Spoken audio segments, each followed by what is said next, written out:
শনি দেবতার যদি কথা বলি, শনি দেবতার কথাতে ফার্স্ট টু লাস্ট একটাই কথা বলতে পারি যে মিথ্যার আশ্রয় যারা নেবে তাদের থেকে শনি দেবতা অনেকটা দূরে সরে যায়। এবং আমার মনে হয় যারা যে জিনিসটা তৈরি করেছেন, এতদিন ধরে খেটে খেটে খেটে খেটে একটা জায়গায় পৌঁছেছেন, সেই জায়গাটার জিনিসটা যেন আপনার কাছে থাকে, কোনো কারণে ভাগ্য বিড়ম্বনার ফলে যেন সেই জিনিসটা আপনার লাইফ থেকে সরে না যায়। এটা যদি হয়ে যায় বা আপনার যদি অত্যাধিক মিথ্যার আশ্রয় নিতে হয় যে কাজটা করছেন তার সাথে, তাহলে আপনি জানবেন যে আপনার স্টার্টিং হয়তো খুব স্ট্রাগল ছিল, মাঝখানে আপনি বহু কিছু পেলেন, কিন্তু এটাকে আপনি রাখতে পারবেন না, এটা গ্যারান্টি। চলে যাবে, যেতে বাধ্য। আর যদি ফোর্থ চ্যাপ্টার আমি দেখি যে আপনি এই সময় থেকে দান ধ্যান তো একটা পার্ট লাইফের, আমরা সবসময় ভগবানের কাছে চাই, এরকম করতে পারি না। তো আলটিমেটলি যদি সেই জিনিসটা শেখা হয়, কি বলবো, অনেক ক্ষেত্রে আরও অনেক কিছু এক্সট্রা পাওয়া যেতে পারে, এই জায়গাটা মাথায় রাখতে হবে।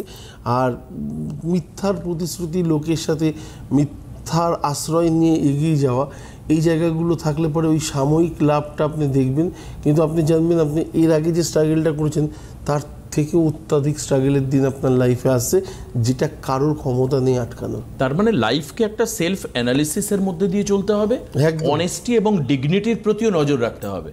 অর্থাৎ আজকে তুমি করে বিরাট ফুলে ফেপে উঠছো, আগামীকাল তোমার পরিস্থিতি খারাপও হতে পারে। একদম। অর্থাৎ ন্যায়, নিষ্ঠা, সততা এগুলো লাগবে জীবনে, মানে শনির ক্ষেত্রে তুমি বলছো আর কি। শনি নলে থাকবেই তো না, শনি গ্রহের ক্ষেত্রে এম্পাওয়ারিং এর ক্ষেত্রে নলে শনি থাকবেই না। সাড়ে সাথীতে বহু মানুষ বলেন যে দাদা আমি তো সারা জীবন এত করেছি, কিন্তু আমি দাদা ইহ জন্মতে আমি যা পাচ্ছি, পরজন্ম বা তার আগের জন্ম পূর্ণ, তো প্রতিটা জন্মে যদি আমার কিছু কিছু কিছু কিছু করে ভালো খারাপ থাকে, তাহলে আমি এই জন্মে কেন ভোগ করব, সেটা অনেকেরই প্রশ্ন থাকে। মেন ব্যাপার হচ্ছে আমি সেই জন্মে পুরো পাপটা কমপ্লিট করে আসতে পারিনি আগের জন্মে, যেটা মানে কি বলো ফলস্বরূপ আমাকে এই জন্মে কিছুটা তো পেতেই হবে। এই সময়টা কখন, এই সময়টা তো সাড়ে সাতির মধ্যে একটা পার্ট, কিন্তু আপনি অত্যাধিক ভালো কাজ করতে করতে গেছেন, গ্যারান্টি দেবাচার্যের আপনার যতটা প্রবলেম লাইফে আসা উচিত ছিল ততটা আপনি পাবেন না। এটা এটা এটা এর থেকে ভালো কিছু হতে পারে না। আরেকটা জিনিস আমরা আমরা আমরা সবসময় ভাবি হ্যাঁ পরে দেওয়া যাবে, আমরা যেটা ভাবলাম যে আমরা যেটা ভাবি যে সবসময় একটা কথা মাথায় রাখি যে দান করলেই অনেক কিছু পেয়ে যাবো, বা না, সবসময় দান করলাম এবং ভাববো আমি করেছি আমি কে, ফার্স্ট কথা হচ্ছে আমি কে। স্পেশালি এখানে মনে হয় একটা গল্প বলা উচিত, গল্পটা ভালো মজার ইন্টারেস্টিং। সেটা হচ্ছে যে আমরা বাসে বসে থাকি, এবারে দেখা গেল বাসের জানালার ধারে সিটটা আমি পেয়েছি এবং ঠিক মাঝখানের সিটটা, তার পাশের সিটটা তুমি পেয়েছো।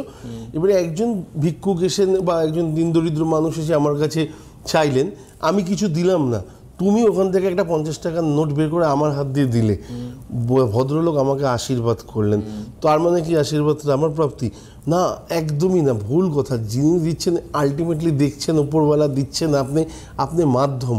আপনার কাছ থেকে আপনি কখনো কিছু দিতে পারেন না।